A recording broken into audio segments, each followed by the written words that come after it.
consumo de cerveja faz parte do hábito brasileiro e isso a gente já sabe. Segundo dados do IBGE, em Cuiabá, 27,2% da população acima de 18 anos consome pelo menos uma cerveja por dia. E isso movimenta a indústria, que hoje, conforme o anuário da cerveja do Ministério da Agricultura, Pecuária e Abastecimento, é responsável por 2% do PIB brasileiro, empregando 2,7 milhões de pessoas na grande cadeia produtiva, que vai desde a plantação até a venda ambulante. A indústria cervejeira passou por mudanças, com a cerveja artesanal ganhando cada vez mais espaço no mercado. Esse boom, que teve início há uma década, é o tema do nosso bate-papo de hoje. Para isso, eu recebo o sommelier de cervejas, Vinícius Mazzutti. Vinícius, muito obrigada por aceitar o nosso convite, para que a gente pudesse conversar um pouquinho mais sobre cerveja aqui no papo. Queria que a gente pudesse começar falando o que muda no hábito do brasileiro, que tem esse gosto pela cerveja, essa massificação da cerveja artesanal, né? De que forma se transforma esse hábito quando eu tenho um produto de uma qualidade diferente? Na verdade, a gente separa a cerveja artesanal de comum só aqui no Brasil, né? No resto do mundo, cerveja é cerveja. E no resto do mundo, especialmente no velho mundo, os estilos de cerveja existem há mais de 100, 200, 300 anos. A gente aqui no Brasil foi mal acostumado, mal criado por mega indústrias que se valeram de algumas questões, inclusive financeiras, do brasileiro, para produzir em massa um único tipo de cerveja, que é o estilo mais simples e neutro que existe. Então a gente aprendeu que cerveja era uma bebida clara, gasificada, neutra, baixo amargor, baixo dulçor, etc. Só que esse estilo, ele entre os de cerveja, entre os 150 que existem, é o mais recente. Vai fazer 90 anos agora. Então os outros estilos já existem muito antes desse. A questão é que a gente tinha, como por muitos anos, um monopólio aí de mega cervejarias que foram se juntando, um conglomerado empresarial, enfim, que hoje é uma das melhores empresas do mundo, né? Mas então foi uma questão do mercado não ofertar outros tipos de cerveja. Agora, o mercado, há 25 anos, pelo menos, a gente está ofertando outros estilos de cerveja, o que a gente chama, mais importante, de cultura cervejeira. A minha função como sommelier, educador cultural, sensorial, etírico também, para que as pessoas experimentem sensações sensoriais, e não apenas uma bebida alcoólica, né? Uhum. E quando a gente tem essa nova proposta, Vinícius, de educar esse paladar, de entender que a cerveja não é apenas para que eu fique embriagado, né, para que eu tenha esse torpor, de repente por conta de uma situação estressante, um dia pesado de trabalho, como que eu passo a me comportar quando eu tenho esses novos sabores, quando eu tenho essas novas percepções, quando eu abro essa possibilidade? Muito interessante isso. Na verdade, uma das coisas que me motiva nesse mercado é justamente essa mudança de hábito que eu consigo causar a partir de cervejas artesanais. Qual é a mudança? Do consumidor passar a buscar aromas e sabores ao invés da graduação alcoólica. Passar a experimentar 2, 3 cervejas diferentes à noite com os amigos, do que tomar 4 engradados da mesma cerveja e ficar mal, etc, etc. Então, para nós, como eu disse, a nossa cultura aqui de cerveja era uma bebida feita para se embriagar, simples assim. Até porque ela não tinha atributos sensoriais interessantes. Mas é esse estilo aí, né? No resto do mundo, como eu estava te falando, no velho mundo, Alemanha, Inglaterra, e etc, Bélgica, a cerveja é parte da dieta. Está enraizado culturalmente e parte da alimentação deles. Então, se perguntar para um alemão, ele encara a cerveja como um alimento complementar ao resto da dieta dele, que traz embriaguez. Aí eu sempre brinco que a embriaguez tem que ser sempre uma consequência, não um objetivo. E, como consequência, se você for inteligente, você passa a usar ela de forma benéfica para você, que é justamente esse relaxamento, depois de um dia longo de trabalho. Então, as pessoas, a princípio, bebem qualquer bebida alcoólica para isso, né? Para dar uma relaxada, etc. Mas isso pode vir com uma carga sensorial muito interessante, que torna a experiência muito melhor. Então é meio que, eu digo pro pessoal, você tem que se inebriar com os aromas e sabores que você está sentindo ali. E o álcool é uma consequência e de fato isso acontece, essa mudança. Eu tenho 12 anos de cerveja, nesse período todo, eu vi muitas vezes acontecer isso. A pessoa qual é a bebida mais alcoólica que você tem aí, qual é... E meses depois, com a conversa, com as indicações, a pessoa já está atrás de, eu quero um aroma cítrico, quero um adocicado, quero... E isso muda a visão que a pessoa tem da cerveja. E assim, eu uso uma bebida alcoólica para fazer com que a pessoa beba menos álcool. E Vinícius, acompanhando nesses 12 anos, você começou atuando aqui em Cuiabá, depois foi para o Sul, retornou. O que a gente teve de avanço em Mato Grosso no que diz respeito à cervejaria artesanal, à criação de pequenas indústrias? A gente conseguiu se consolidar no mercado? Eu comecei a trabalhar com cerveja aqui, eu fazia faculdade aqui, e aí fui vender cerveja para pagar boleto mesmo. Mas comecei a me apaixonar, etc. E nessa época, 2011, 12, realmente era muito escasso a oferta de cervejas artesanais. Qualquer cerveja que não fosse aquelas que todo mundo sabe. Mas eu comecei num empóriozinho que vendia as especiais. Ó, tinha 120 rótulos de especiais. De lá pra cá, daí eu voltei pro Paraná, que é minha terra lá. Me formei, me especializei, trabalhei alguns anos lá. E voltei pra Cuiabá. Na verdade a vida me trouxe, né? Cuiabá tem essa coisa. Eu nem comi cabeça de pacu. Mas voltei, e aí quando eu voltei, sim, o negócio tinha andado.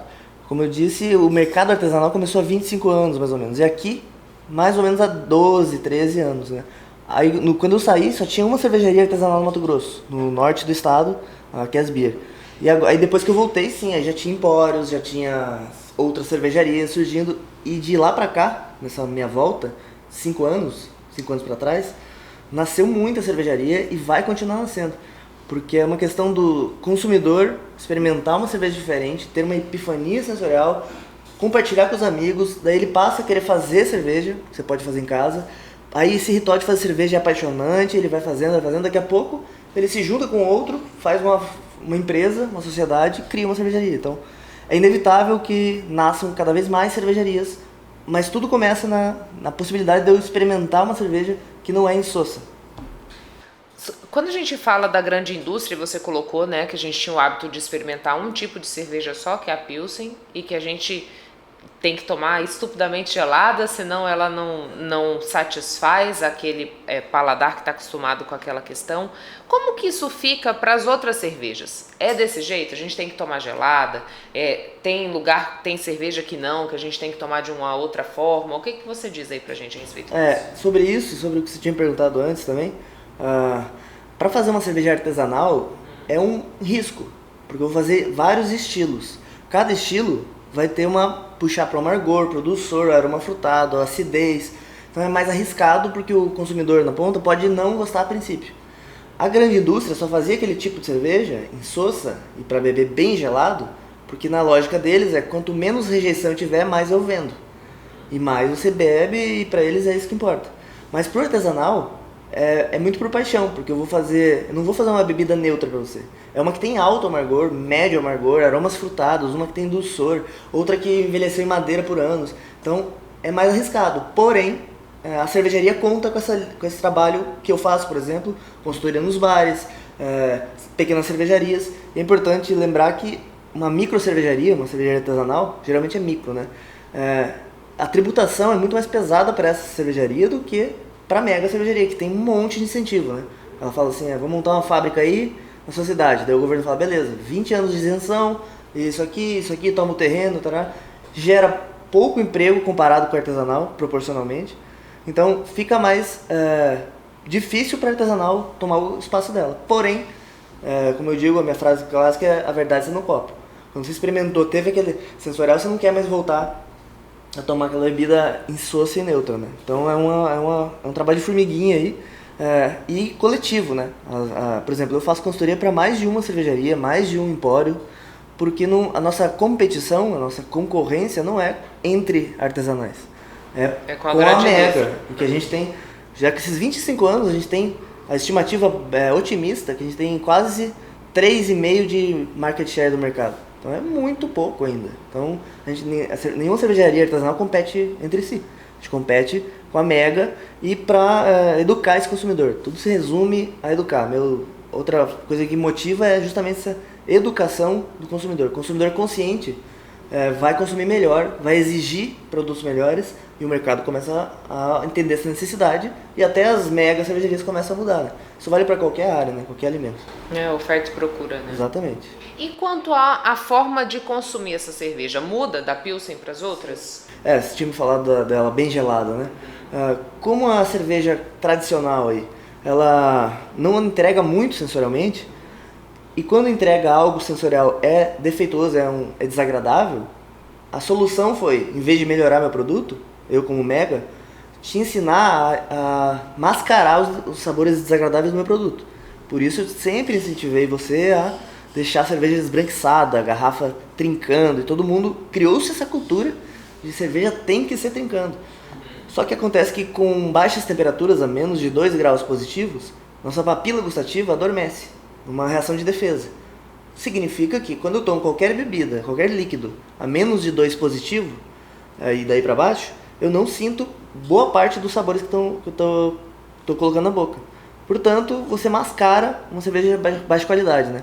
Artesanal não existe isso, né? Porque eu trabalhei lá na cervejaria para te entregar um monte de aromas e sabores e eu quero que você sinta eles. Então nenhuma cerveja artesanal vai te recomendar experimentar cerveja esbranquiçada, porque você mata o paladar.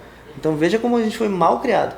A gente comprava um produto que era ruim, mas eu tinha que mascarar esse defeito com baixas temperaturas. E aí eu consumia. Então era meio que um absurdo, né? É um completo absurdo. Mas enraizou-se na cabeça do brasileiro. Aí minha função, nesses anos todos, é mudar essa percepção. Tanto que se você experimentar uma cerveja artesanal e uma comum na temperatura de geladeira, que é a temperatura ideal, você vai ver a diferença radical. Aí muita gente no churrascão, né? Abriu a cerveja, foi fazendo não sei o que, esquentou um pouquinho, tá ruim, vou jogar fora. Não, ela já era ruim, só que agora você está notando. Então, exatamente, é isso que eu falo de tornar o consumidor consciente. Aí você passa, descobrindo isso, você passa a não mais consumir um produto que você precisa mascarar os sabores dele, não faz nenhum sentido isso. E dá pra fazer cerveja com qualquer coisa? Cerveja é uma bebida, é um fermentado a partir de cereais. Qualquer cereal serve para a produção de cerveja, né? Então qualquer cereal fermentado é considerado cerveja. Aliás, cerveja é a bebida mais antiga da humanidade, porque nasce no Oriente Médio, ali uma região de cereais. Mas a gente tem cereais nobres e pobres, cereais ideais e não ideais. Os ideais, a rainha dos cereais é a cevada, como todo mundo sabe. Trigo, centeio, aveia são cereais considerados nobres. Esses, a cervejaria artesanal vai usar e abusar deles. Aí tem os cereais pobres, que são milho e arroz basicamente. E as mega cervejarias vão usar boa parte desses cereais para fazer seus produtos.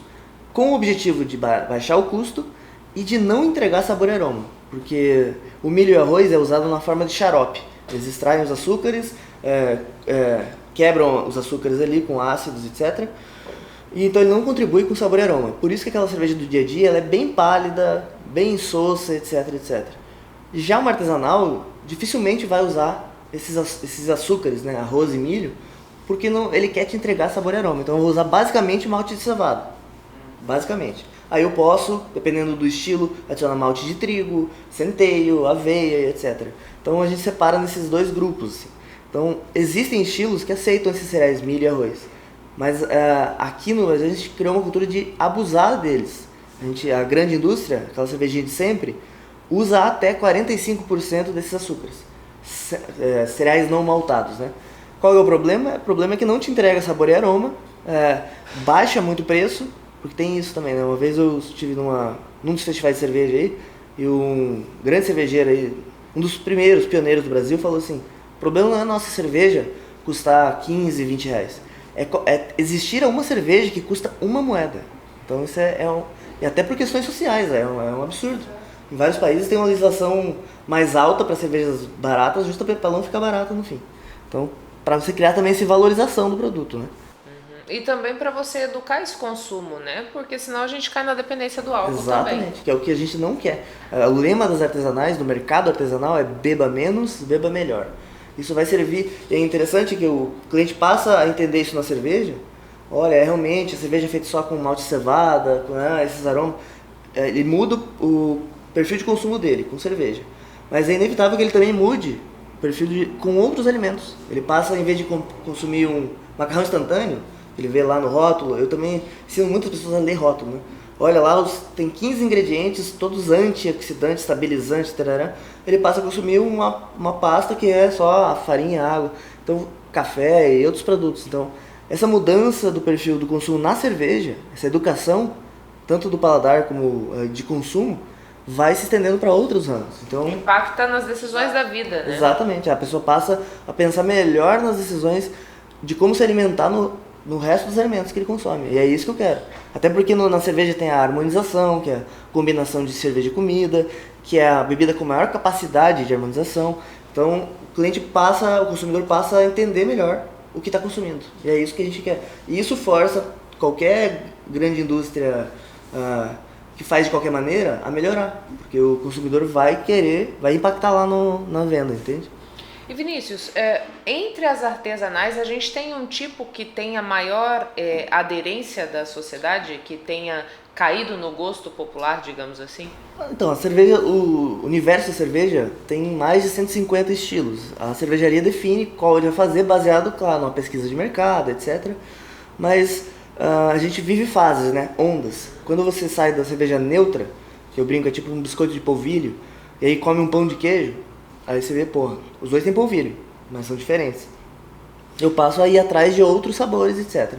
Então, na verdade, o consumidor de cerveja artesanal, quando ele passa a entender que a cerveja pode ter aromas, sabores, etc., ele vai explorar tudo que ele puder. E aí a gente passa por fases, é igual quando na música, sabe? A gente passa por uma fase do rock and roll, do grunge, não sei o que. Acontece com a cerveja também, então não dá pra dizer que tenha um estilo desses outros 150 que seja preferido. Porém, há ondas, né? As ondas agora são as ondas das IPAs ou IPAs, que tem mais amargor. Tem a onda das sours, cervejas ácidas com fruta, que é um estilo brasileiro. Então, a ideia é, inclusive, que ele experimente todos os 150 estilos. Tenha a oportunidade de tomar todos. Para daí você dizer qual que você gosta mais, né? Porque a gente fica muito também refém do rótulo, né? Agora não mais tanto, felizmente, mas no começo eu identificava muito o tipo do cliente que é o torcedor de rótulo. Ele toma pelo rótulo, ele nem toma pelo líquido, ele acha, aí tem o efeito placebo, ela é muito melhor porque é essa cerveja aqui. Só que num teste cego, às vezes não bate, né? Então é tudo a verdade sendo copo, tudo experimentar e ter essa experiência sensorial, mas é inevitável que você queira passar para outro estilo, comparar de cervejarias diferentes, etc. É um ramo muito vasto de aromas e sabores, né? Quando a gente pensa em aromas e sabores, o que garante isso nessa produção artesanal? A gente tem adição, por exemplo, de outros produtos como frutas. De que forma que isso acontece? Na verdade, a cerveja é a bebida também mais complexa que você tem notícia. Muitos espectadores vão falar, mas o vinho é o uísque. O uísque é uma cerveja destilada, basicamente, né? O vinho tem sua potência de complexidade, mas o vinho tem dois insumos só, né? São as uvas, a água, que não vai afetar sensorialmente, e a fermentação. Na cerveja a gente tem os maltes, existem mais de 80 variações desse malte, vários níveis de tosta que vão trazer aromas e sabores diferentes. A gente tem o lúpulo, que é a plantinha que dá amargor, aquela cerveja que você toma, essa aqui tem um pouquinho de amargor. É mais lúpulo, que é uma planta, é uma flor, que pode ter inúmeros aromas. De flor, de ervas, de frutas, tá? O lúpulo é uma flor que pode ter aroma de fruta. A gente tem a fermentação. A fermentação pode trazer inúmeros aromas, especialmente da família das ales. A fermentação pode trazer aromas frutados, condimentados. E a gente ainda pode adicionar adjuntos, que é o que você estava perguntando. Em alguns estilos se aceita a adição de fruta ou de alguma especiaria. Porém, só com esses 4 eu consigo uma variação absurda, combinando esses mais de 80 tipos de malte, os mais de 100 varietais de lúpulo, as formas de fermentação. Então é uma gama absurda de aromas que você só vai encontrar na cerveja. Então você pode ter uma cerveja que tenha uma nota de panificação, de ervas frescas, de frutas cristalizadas na mesma cerveja. Então são os 4 básicos você consegue fazer isso. E tem estilos que aceitam adjuntos. Como eu disse que é o caso das sours, cervejas ácidas e azedinhas. Catarina Sour é um estilo brasileiro, onde se adiciona fruta. Qualquer fruta, não precisa nem ser brasileira, mas qualquer fruta. E outros estilos você pode também ou não adicionar. Mas só com esses 4, posso ter uma infinidade de aromas e sabores. E é isso que as pessoas têm que... Sério, eu nunca pensei nisso, porque eu sempre tomo cerveja pra... No automático. Exatamente. E que nem água, né? E isso é um problema, porque você consome em excesso, no outro dia você tá mal, e uma cerveja tem outros químicos ali, né? Antioxidante, estabilizante. Eu digo para as pessoas lerem um rótulo. Fundamental, ler o que tem dentro do produto que você vai consumir. Se tem antes no fim, antioxidante, estabilizante, corante, não consuma, né? As artesanais jamais terão isso. Essa é a primeira diferença, na verdade, né? Para ser artesanal tem que usar só insumos naturais.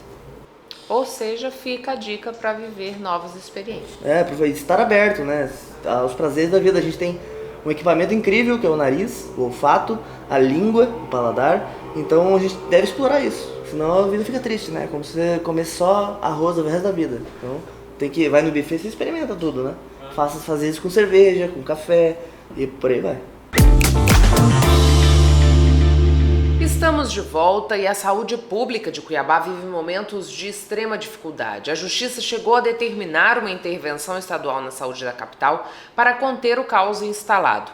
Médicos denunciam a falta de condições de trabalho, assim como a população relata de forma corriqueira a falta de assistência médica. Vereadores denunciam o desaparelhamento das unidades públicas, a falta de medicamentos e tentaram até mesmo fazer uma comissão processante para investigar a responsabilidade do prefeito Manuel Pinheiro nesse processo. No entanto, a medida não surtiu efeito. Crianças autistas são as que mais vêm sofrendo por não contarem com uma estrutura que garanta acesso a terapias. Elas não conseguem sequer um laudo que ateste o transtorno. E sobre isso eu converso com a advogada Maiara Rosa Franco. Maiara, muito obrigada por aceitar o nosso convite, para que a gente pudesse falar um pouquinho sobre como está a situação da saúde pública quando a gente pensa em crianças com autismo. Né? Qual que é a realidade que a gente vem vivenciando? Porque a gente percebeu uma intervenção na saúde pública de Cuiabá, determinada pela Justiça, por conta do caos que se instalou. Como fica para essa população que carece desse atendimento? Precária, né? Hoje em dia a gente não está tendo acesso a laudo, principalmente, porque eu acho que antes de se falar em tratamento de uma criança, para início do tratamento, né, a gente precisa do laudo. Então, muitas mães não conseguem fazer um acompanhamento médico, né, para laudar essa criança. Logo, por não ter laudo, essa criança não vai ter nenhuma terapia, né? Então, assim, tá bem precário a saúde hoje, né? Esses tratamentos em relação à criança. E a gente sabe que onde fala, que hoje em dia a gente se fala tanto em autismo, né? Tanto em tratamento, já tá tão entendível, né? Que todo mundo já sabe qual é o tratamento necessário para as crianças e a gente não tem acesso. As mães não têm acesso ao tratamento, a gente não tem acesso a nada, né? Nem um laudo, que é o primeiro passo, que é o passo mais importante que a gente tem. Maiara, o que está faltando na estrutura para que seja laudada essa criança? É o profissional? É falta de informação? Como que está essa rede? A rede está bem complicada. Na verdade, o que eu acho que falta é, com todo respeito, boa vontade. Porque informação eu não acredito que não tem acesso, uma vez que, igual eu falei, você hoje é notório,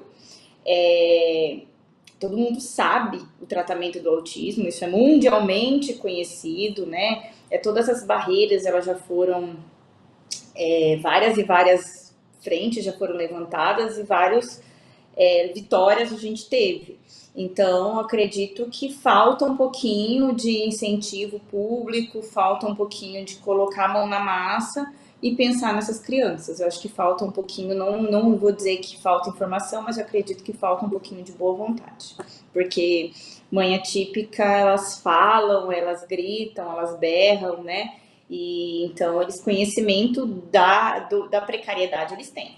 Acho que falta um pouquinho aí de incentivo, um pouquinho de olhar para essas crianças, olhar para o futuro dessas crianças, olhar com um pouquinho mais de humanidade para essas mães e essas famílias que tanto precisam. Eu sempre bato na tecla que esse tratamento é a única chance que essa criança tem de amanhã fazer uma faculdade, fazer ter um emprego. Então, assim, é muito importante que essas crianças façam esses tratamentos e que os políticos eles pensam em relação a essas crianças, porque hoje é muito mais barato você dar tratamento para essa criança hoje do que você ter que bancá-la no futuro. Isso que eu ia te perguntar dos prejuízos desse não acesso ao tratamento adequado, né? Porque assim, a gente vem acompanhando a luta das mães atípicas. Elas têm ido de forma contínua à Câmara Municipal de Cuiabá pedindo, pelo amor de Deus, que alguém olhe por elas e garanta esse tratamento para os seus filhos. Salvo engano, a ecoterapia que era oferecida teve também uma suspensão e essas crianças estão sem esse suporte. A ecoterapia ela teve uma suspensão, mas parece que houve que vai voltar, porque teve uma atualização nos relatórios, uma atualização lá, então me disseram que vai estar voltando, quanto antes. E em relação a essas crianças, o prejuízo dela é o não desenvolvimento, né? É uma criança que ela vai cobrar da sociedade amanhã, então ela não vai se desenvolver, ela não vai se tornar um adulto economicamente, né, estável, que pode contribuir com o Estado. Então ela vai ser uma eterna criança, né, que ela não vai se desenvolver, ela não vai conseguir ter as habilidades dela. Então acredito que se a gente não investir hoje nos tratamentos da criança, futuramente a gente vai ter que investir em casas para abrigar essa criança. E como que fica, Mayara, quando eu recorro ao poder público, não tenho acesso? Essas mães, existe um movimento de judicialização para que esse suporte seja garantido, né? O que vem acontecendo nos bastidores? Hoje em dia as mães, elas têm, a gente, né, nós, né, eu falo porque eu sou mãe atípica também, a gente vem conseguindo seus direitos, né, somente através de uma ação judicial, somente através de recorrer ao judiciário. Infelizmente, a gente precisa, seja tratamento, né, seja o tratamento ele suplementar, ou seja, que seja pelo plano de saúde, ou seja o tratamento público. As mães, para somente ter acesso a esse tratamento que essa criança precisar, somente através do poder público, através de ação judicial. A gente não está conseguindo hoje administrativamente, mesmo tendo lei que garante os direitos dessas crianças, é a única forma dessas mães de conseguir um tratamento rápido, célere e sério judicializando a demanda. Isso deixa o tratamento mais caro para o poder público, não deixa? Exatamente, porque aí, se eles não tiverem, né, o tratamento na sua rede pública, eles vão ter que pagar particular. Então acaba que torna oneroso, né? Então torna mais caro para um poder público do que ele pagar uma liminar do que ele dar o tratamento de forma administrativa, né? Torna-se muito mais caro. Pensando financeiramente, dizendo, sim, se torna muito mais caro, né? Porque se a gente for ver a hora do particular, uma vez que ele não tem, né, na sua rede privada, né, na sua rede pública, ele não tem os profissionais para atender essa criança, que seja apta para atender essas crianças. Porque assim, não tem como só se falar em terapia, né? Tipo, tem que dar uma psicóloga, foi uma terapeuta ocupacional. Não, você tem que dar uma psicóloga, foi uma terapia ocupacional especializada, né? Então, seriam de acordo com a especialização que a criança demanda. Então, assim, pra gente se falar que desses profissionais, eles seriam muito mais caros se a gente partir pela rede privada do que a gente continuar na rede pública, né? Haver contratação desses profissionais pela rede pública. E, Mayara, hoje me parece que a gente conseguiu um espaço maior para discutir as demandas da população autista, né? A gente tem, por exemplo, dentro da Câmara Municipal, 2 vereadoras, a Michele e a Maísa Leão, que estão cotidianamente trazendo esse assunto para dentro do plenário, cobrando atenção para essa população. Que diferença isso faz nessa luta encampada por mães atípicas? Muita diferença, assim, a gente tem hoje uma voz, né, dentro da Câmara, a gente tem uma voz que vai nos defender, principalmente a vereadora Maísa, que é uma mãe atípica também, uma mãe atípica de uma criança autista, então ela sente na pele todos os sofrimentos que a gente tem, inclusive ela passou esses dias, né, uma negativa de escola, então ela sente o que todas as mães sentem. Então, acredito que é muito importante. Eu sempre defendi a tecla, né? Eu sempre bati muito na tecla e sempre defendi muito que a gente tem que saber quem escolher para as eleições, né? Tem que ter uma frente que vai nos defender. Acredito eu sempre bato na tecla que hoje a gente está caminhando para que a sociedade entenda-se cada vez mais sobre o autismo e procure cada vez mais soluções para essa criança. Hoje, a gente for ver a nossa realidade de hoje, é muito melhor do que a nossa realidade de 5 anos atrás. Eu acredito que isso é um crescimento progressivo. Só que essa criança, ela não tem como acompanhar a sociedade. Então, acredito que a gente precisa, sim, de governantes, de políticos sérios e que estejam ali para nos apoiar. Então, eu acho muito bacana uma frente feminina, uma frente mãe, né, que sabe os nossos sofrimentos, e principalmente essa frente atípica. Eu acho que ela é muito importante mesmo. E Mayara, quando você fala assim, hoje, se a gente for avaliar, é muito melhor do que 5 anos atrás, o que você ponderaria como avanço nesse processo para a comunidade autista? Hoje a gente tem leis que garantem esses tratamentos, né, na saúde suplementar, através dos planos de saúde, o que antigamente a gente só conseguia mediante liminar. Hoje existem resoluções da ANS que dizem que o tratamento é no método que a criança precisa.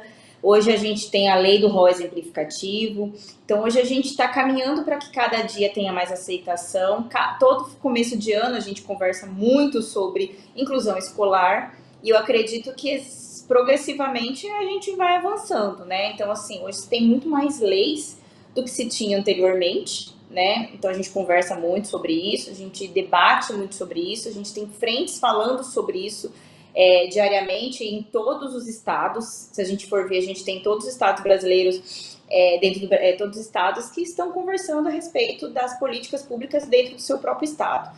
Então, acredito sim que a gente está caminhando, a gente tem uma frente nacional, a gente tem uma frente estadual, que lutam por esses direitos dessas crianças e a gente está conseguindo ser ouvida, coisa que há um tempo atrás a gente não conseguia voz. A gente tinha que gritar para ser escutada. E hoje a gente está conseguindo apoio, está conseguindo portas abertas, ainda pequenas, mas a gente está conseguindo, sim, graças a Deus, um avanço aí. Não como necessário, mas a gente está conseguindo avançar.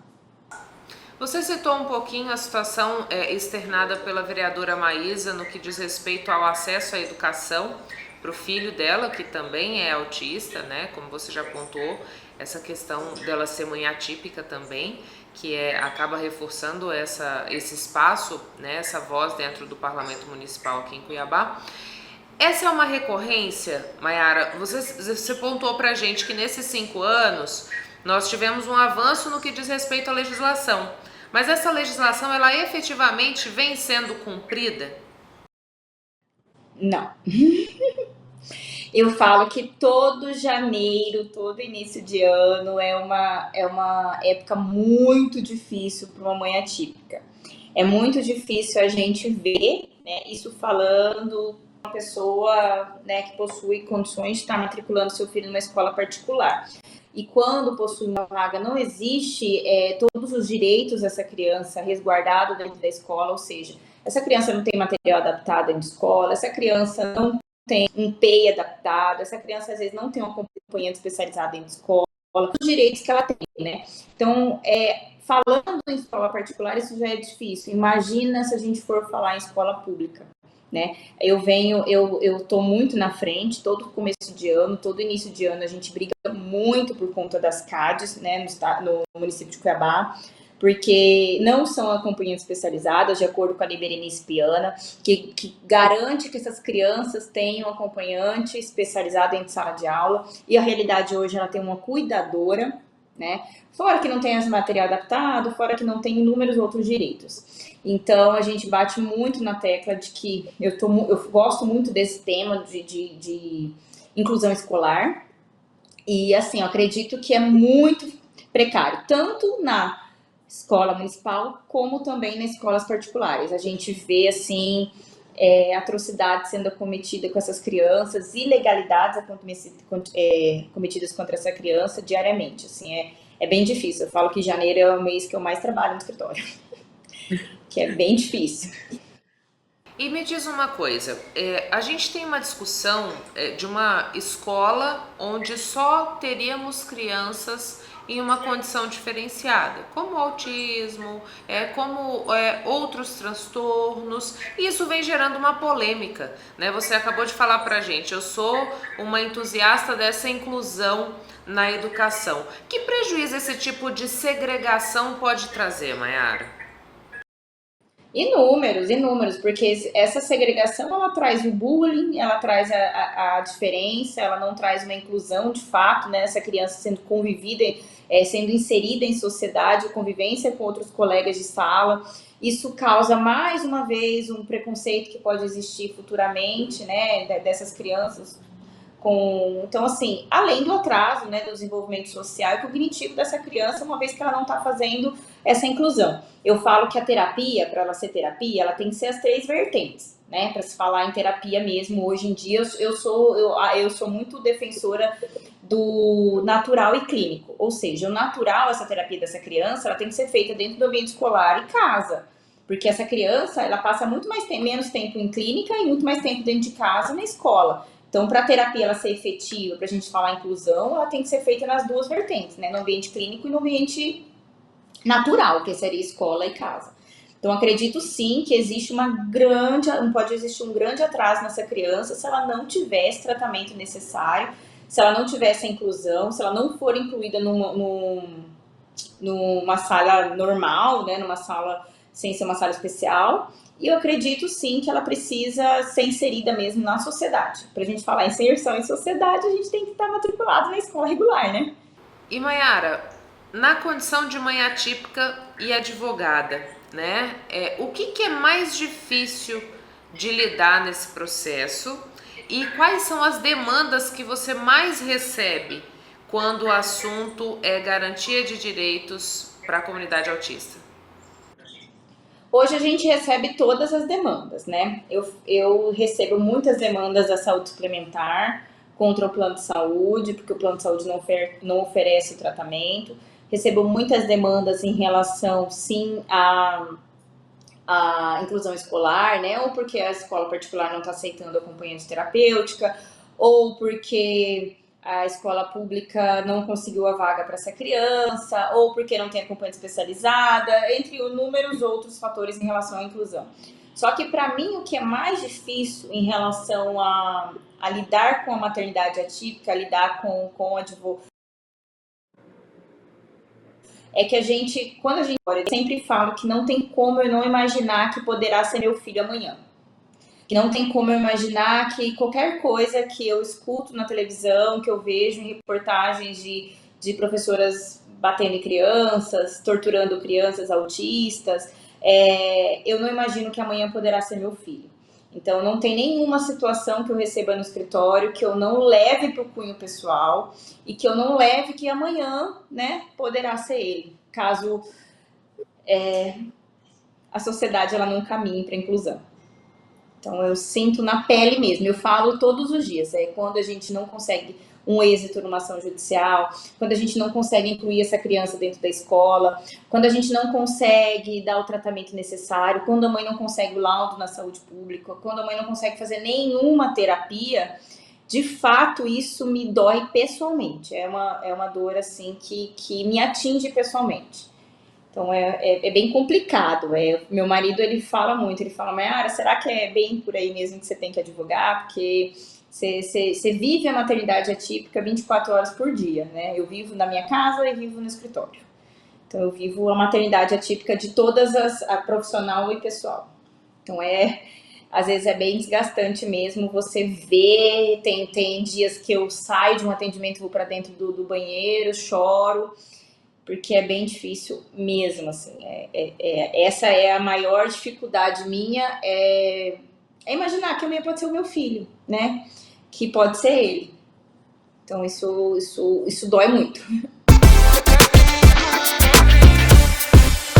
No dia 8 de março, data em que o mundo comemora o Dia Internacional da Mulher, você pode aproveitar para homenagear as mulheres da sua vida. O Papo com Ela separou uma listinha de presentes que você pode dar. Esse mercado movimenta muito dinheiro todos os anos. Confira agora na nossa reportagem. Nada melhor que uma data especial e toda das mulheres para reconhecermos a importância delas em nossas vidas, seja esposa, namorada, mãe ou amiga. Apesar de existir desde 1917, o Dia Internacional da Mulher só foi oficializado em 1975, durante uma Assembleia da ONU. Desde então, reconheceu os diversos movimentos de mulheres à luta por igualdade e contra a discriminação. A data é tão importante que em muitos lugares do mundo, o dia 8 de março é considerado feriado nacional. Agora que você já sabe um pouco da história do Dia da Mulher e da importância dessa data, que tal conferir algumas dicas de presentes para o dia? As vitrines de Cuiabá estão cheias de peças lindas de vários valores que podem tirar um sorriso da mulher da sua vida. Mas para quem quer ousar no presente, uma lingerie é uma ótima pedida. Tem bastante procura de pijamas bom para dormir e mulheres que são casadas, que têm namorado, geralmente procuram um pijaminha mais sexy. Tatiane é dona de uma loja online de peças íntimas e pijamas. A demanda de mercadoria em datas comemorativas é grande e quem mais procura mesmo são as próprias mulheres. A maioria das pessoas se presenteiam. As mulheres se presenteiam para o marido ou a maioria delas compram para se sentir confortável, porque ninguém quer dormir toda apertada ou com um pijama totalmente desconfortável. Ainda no mercado de roupas, a moda praia também entra nas opções mais buscadas dos últimos anos. Em geral, são presentes que saem totalmente do tradicional e que são úteis para as viagens para a praia marcada próxima à data comemorativa. Quem não gosta de ganhar um presente, ainda mais moda praia, que é um presente diferente, geralmente Dia das Mulheres é mais flores, né? E moda praia é super interessante, né? É algo novo para quem tá procurando algo diferente para dar para esposa, para mãe, é uma boa pedida. As tradicionais flores e cestas de café da manhã são ótimas opções, mas neste ano o mercado de acessórios, bolsas, sapatos e de serviços promete ficar ainda mais aquecido, com o número de mulheres recebendo de presente serviços de beleza e estética. Esse espaço de design de unhas de fibra, por exemplo, localizado em Várzea Grande, recebeu nos últimos dias muitas ligações para marcar horário, e a maioria foram de presente para as mulheres elevarem a autoestima. As mulheres estão bem mais cuidadosas, elas estão procurando mais, todo tipo de idade, né? Eu vejo que bastante procura a partir dos 20 anos, né? E é bastante, até idosa vem fazer também. Eu acho super legal isso, fica toda contente, toda animada, toda feliz com a unha. As mulheres têm um cotidiano cheio de afazeres que muitas vezes elevam os níveis de estresse. Portanto, vale sim presentear. Curta essa experiência e deixe que a mulher da sua vida saia da rotina. Feliz Dia Internacional da Mulher! Cada dia mais as mulheres têm se cuidado mais. Principalmente mães, né? A gente sabe que quando a gente é mãe, a gente tem pouco tempo para se cuidar, a gente sempre prioriza o outro, né? E a gente sempre fica para trás e a gente tem ouvido muito que a mãe tem que se colocar no primeiro lugar para depois conseguir cuidar do seu filho, e isso elas têm buscado muito melhorar a autoestima, como se arrumando, falando melhor, procurando coisas novas, assim podendo se sentir melhor.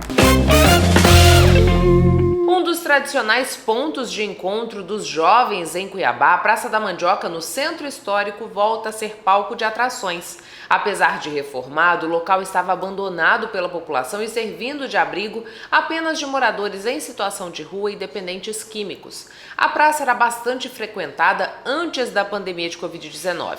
Agora, com o maior controle da doença, eventos que fortalecem a economia de comerciantes da região são retomados em busca de preservar o local. Reduto da boemia cuiabana, a Praça da Mandioca já foi comparada até com a Lapa do Rio de Janeiro.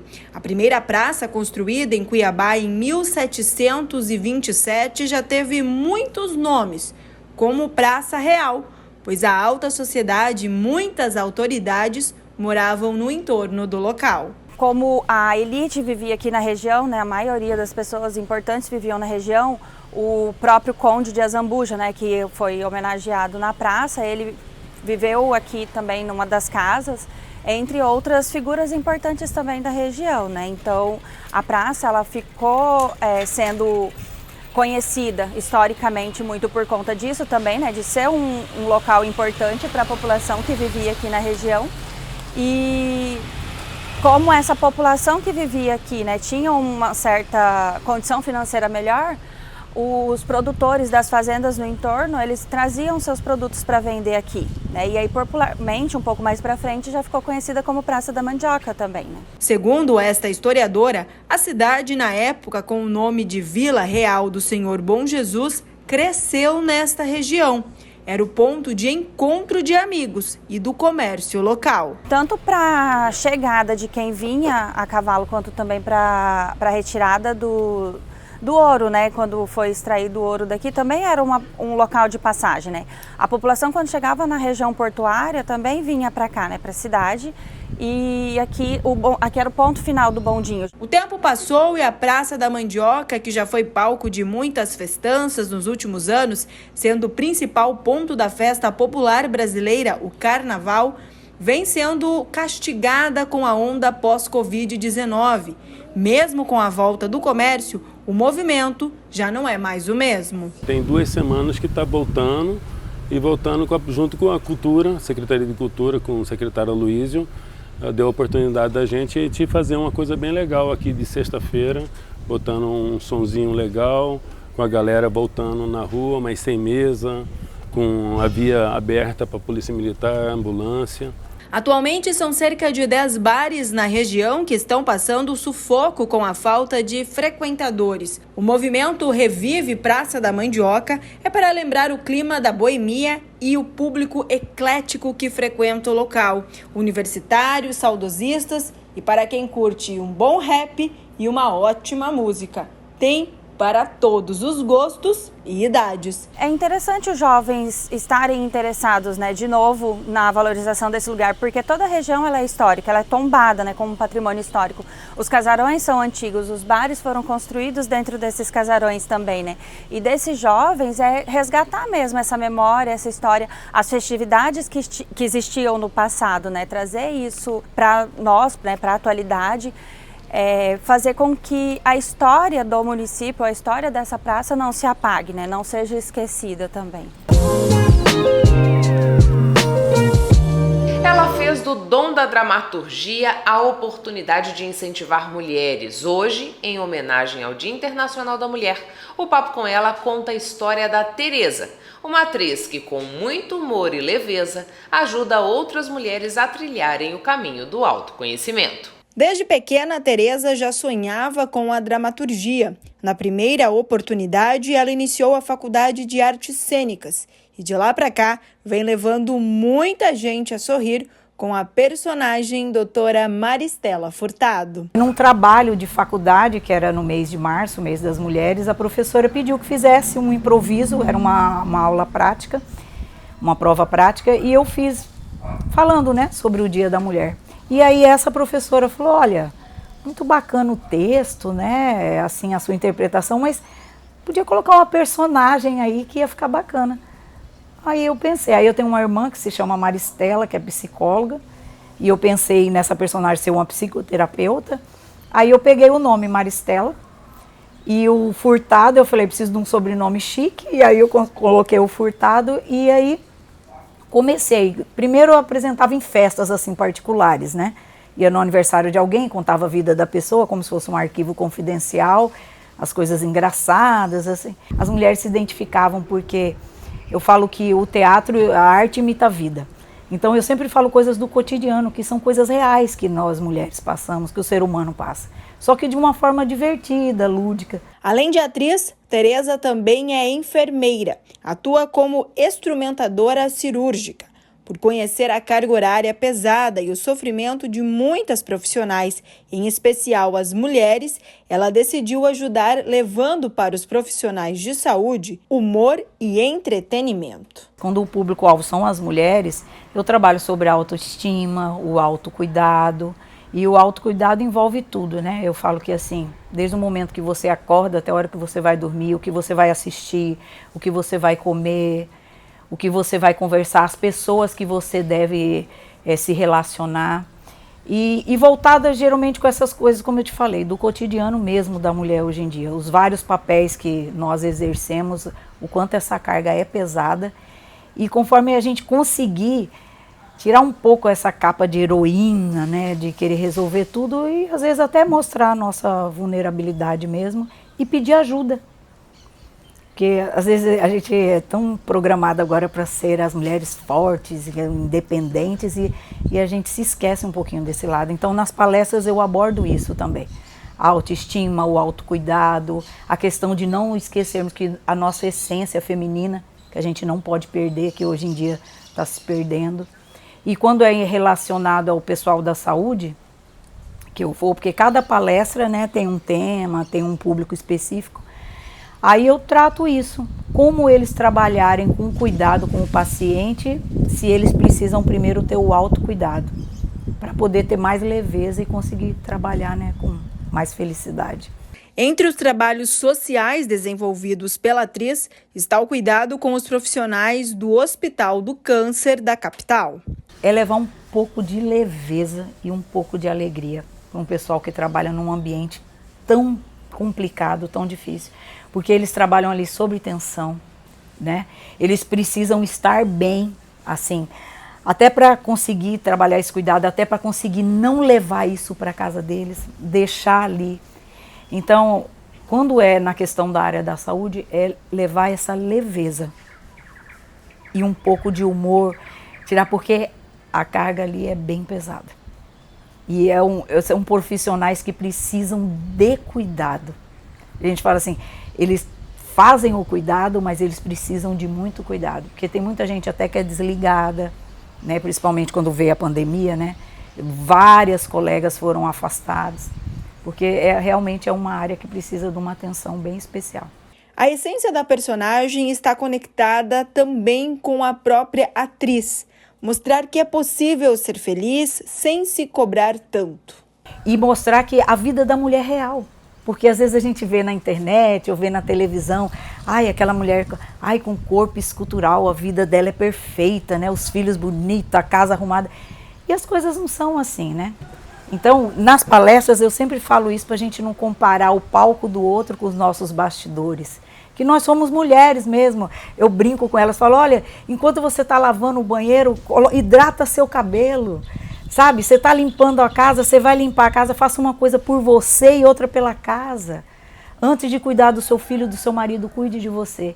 Então eu penso que o propósito, que eu faço assim com tanto amor, e como eu fico até emocionada, porque eu recebo muito feedback positivo, sabe, nas redes sociais, assim, de declarações assim, olha, eu estava tão desanimada, eu calcei um tênis e eu fui fazer uma caminhada depois que eu te vi, depois do que você falou. Então o propósito da doutora Maristela Furtado é plantar uma sementinha de autoestima, uma sementinha de amor dentro de cada mulher que está me ouvindo. Então, mas eu não tenho tempo. Tem tempo sim. Tá lavando o banheiro, minha filha? Coloca um creminho no cabelo para hidratando, tá? Tá limpando a casa, já vai fazendo um movimento, um exercício, tá bom? Tá cuidando do seu filho? Cuida de você. Antes de você cuidar do outro, você precisa cuidar de você. O Papo com Ela está chegando ao fim. Meu muito obrigada a você que ficou com a gente até esse momento.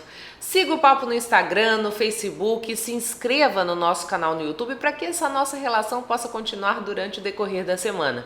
Lembrando que você também pode nos ajudar a fazer o Papo com Ela mandando a sua sugestão, seja de entrevista ou de reportagem. O nosso WhatsApp é o 65 99992 1038. Tenha uma excelente semana e a gente volta no domingo que vem às 6 da tarde aqui na TV Cidade Verde. Eu espero você. Um beijo e até lá!